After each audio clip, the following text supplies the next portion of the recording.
Hello అందరికీ, welcome back to Jain talks. చాలా రోజుల తర్వాత మీ ముందుకు వచ్చేసాను.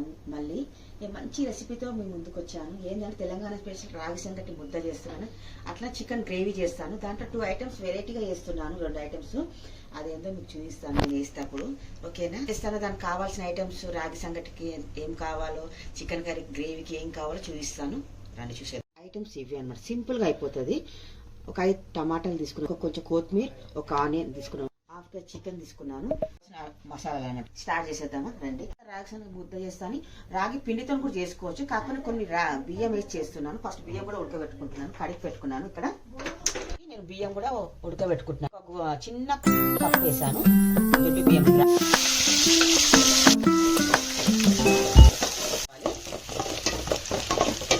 ఇది హాఫ్ కేజీ చికెన్ అనమాట.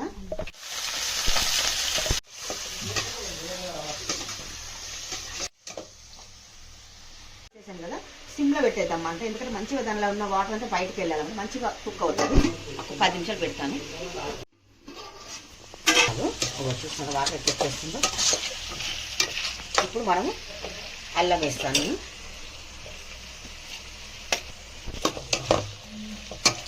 ఉప్పు పట్టుకోవాలి. ఇది ఎందుకంటే మాడిపోతుంది కదా. తర్వాత ధనియాల పౌడర్, ఈ మసాలా వేసుకున్న కదా కలుపుకోవాలి. ముక్కకి మంచి పట్టాలన్నమాట. రాగి సంగటి ముద్ద అనగానే కొంచెం కారంగా ఉంటేనే టేస్ట్ బాగుంటుందండి. వాళ్ళు కారం ఎక్కువ కారం ఎక్కువ వేసుకోండి, తక్కువ తినాలి తక్కువ వేసుకోండి. ఇప్పుడు మనం టమాటాలు, కొత్తిమీర కూడా వేసేయాలి.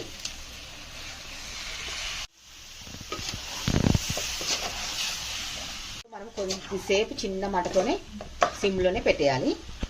పెట్టేస్తే కొంచెం టమాటా కొద్దిగా మెత్తగా అయ్యాక కొంచెం మనం వాటర్ వేసుకోవాలి కదా. రాగి సంగటి ముద్ద, దానికి రాగి పిండి అనమాట. చూద్దామండి. చూసారా, ఇప్పుడు మంచిగా ఉడికింది చికెన్. ఇప్పుడు నీళ్ళు పోసుకోవాలి. ఒక చెంబు నీళ్ళు పోసుకున్నాం, ఎందుకంటే దీనికి రాగి ముద్దకు గ్రేవీ లాగా ఉంటేనే బాగుంటుంది అన్నమాట.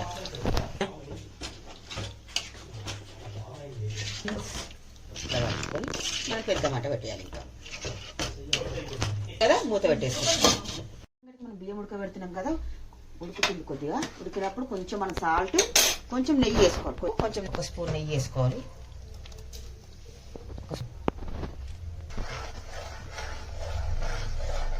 ఎంతవరకు ఉడికిపోయి చూద్దామా. ఉడుకుతుంది కదా, ఇంత గ్రేవీ ఉండాలి. ఇప్పుడు ఎక్కువ పలచ కూడా ఉండొద్దు. చికెన్ ఉడికిపోయింది కదా, ఉడికిపోయింది.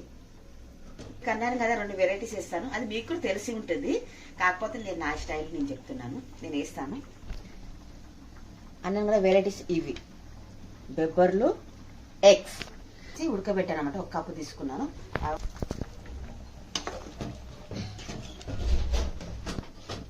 ఇందులో ఇంకా అలసందలు కూడా వేసుకోవచ్చు. గుడ్లు కూడా లెంత్ ఎక్కువ అవుతుందని, టైం సరిపోదని గుడ్లు కూడా ఉడకబెట్టి మార్నింగ్ ఉడకబెట్టి కట్ చేసుకున్నాను. ఇలా ఇప్పుడు 2 నిమిషాలు పెద్ద మంటతో ఉడకబెట్టుకోవాలి. ఇప్పుడు నేను రాగి పిండి కూడా వేసేస్తున్నా. అదే ఉడుకుతుంది. పిండి వేసినాక ముద్ద కట్టేసేందుకు మనం కలుపుతూ ఉండాలి. చిన్న మంట పెట్టేసి వదిలేయాలి అట్లా ఒక 2 నిమిషాలు కూడా. మంటతోనే కలపాలి. ఇది పెద్ద మంట అస్సలు పెట్టవద్దు. ఇట్లాంటి వుడెన్ స్పూన్ ఉంటే కలుపుకోవచ్చు, ఎందుకు బాగా కలుస్తుంది. అంటే స్టీల్ చెంచాల కింద పెడితే కానీ సరే కలపడం రాదు. ఒక 5 నిమిషాలు సిమ్లో వదిలేద్దాం. చికెన్ కూడా రెడీ అయిపోయింది. ఇంత రాగి ముద్ద కదా, ఇంత సూప్ ఉండాలి. రెడీ అయిపోయింది. ఇప్పుడు ఈ రాగి సంగటి రెడీ అయిపోయింది. ముద్ద కట్టుకోవడం ఇప్పుడు చూపిస్తాను. అది కూడా ఇప్పుడైతే 2 వంటలు రెడీ అయిపోయినాయి. ప్లేట్లకు వేసుకుని తిందామా రండి. చిన్న ఒక కటోర తీసుకొని దానికి అంతా నెయ్యి పూసుకున్నాను, ఎందుకంటే అంటుకోదనమాట. మంచిగా ఈజీగా వచ్చేస్తుంది ముద్ద అనేది మనకు. మీరు ఎక్కువ తింటే మరి పెద్ద ప్లేట్లో కూడా వేసుకోవచ్చు. నేను చిన్న తీసుకున్నాను, కటోర తీసుకున్నాను. ఇలా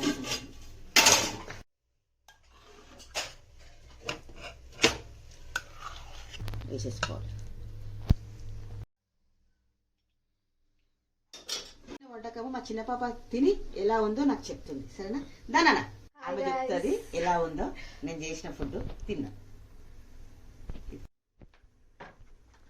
చెప్తా.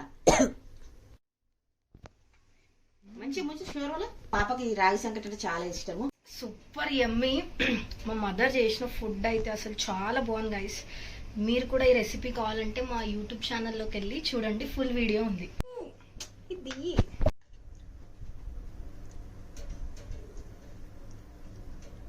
ఈ డిష్ చాలా బాగుందండి. మీరు కూడా ఇంట్లో చేసుకొని తినండి. ఇలా కామెంట్ బాక్స్లో కామెంట్ పెట్టండి ఎలా ఉందో. ఉంటా, సరేనా? Bye everyone.